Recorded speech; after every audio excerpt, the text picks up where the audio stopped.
Ukraine ifite ubwoba ko ingabo zayo zishobora kubura uburyo zihanahana amakuru nyuma y'uko iminara 1300 ya satelite za sosiyete ya SpaceX ya Elon Musk ihagaze ntibashe gutanga amakuru. Yego koko birashoboka ko ari ubwa mbere ubonye video zacu, byabyiza ukanze subscribe ukamara gato gakanda no kunzogera kugira ngo utazigera ucikwa n'amakuru twaguteguriye umunsi ikuwundi. Ikaze.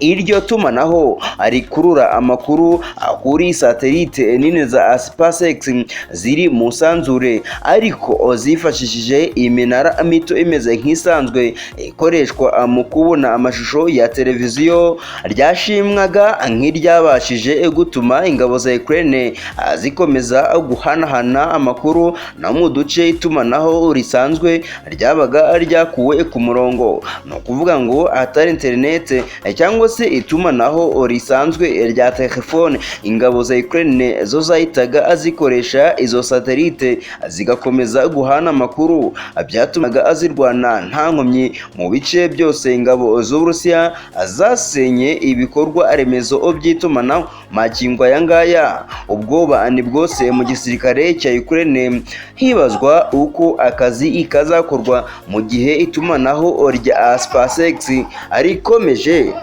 guhagarara mu bice byinshi. Imvano ni ikiguzi cyaryo kitarumvikanwaho. Muri Nzeri, SpaceX yandikiye Minisiteri y'Ingabo y'Amerika imenyesha ko imaze gukoresha miliyoni 100 z'amadolari y'Amerika mu bikorwa byo gutera inkunga ikoranabuhanga rya Starlink, ikoranabuhanga rikoresha iminara ikorana na satelite muri Ukraine, kandi ko itakomeza kubikora gutyo.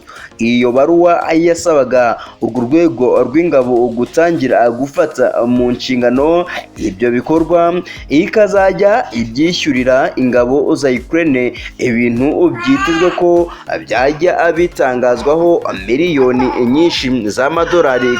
Nyuma y'iminsi mike, Musk yasa n'uwisubiyeho yandika ko sosiyete ye izakomeza guha iryo koranabuhanga Ukraine ku rundi ruhande. Ariko ibiganiro hagati ya SpaceX na Minisiteri y'Ingabo y'Amerika byarakomeje, kabone nubwo Musk yari yatangaje ko serivisi izajya itangirwa ku buntu. Umuvugizi wa Pentagon yatangaje ko ibiganiro bikomeje, ati buri wese mu biro byacu arabizi ko tuzabishyura. Yakomeje kandi avuga ko byakomeje nyuma yo kugira impungenge ku guhindura imvugo kwa Musk.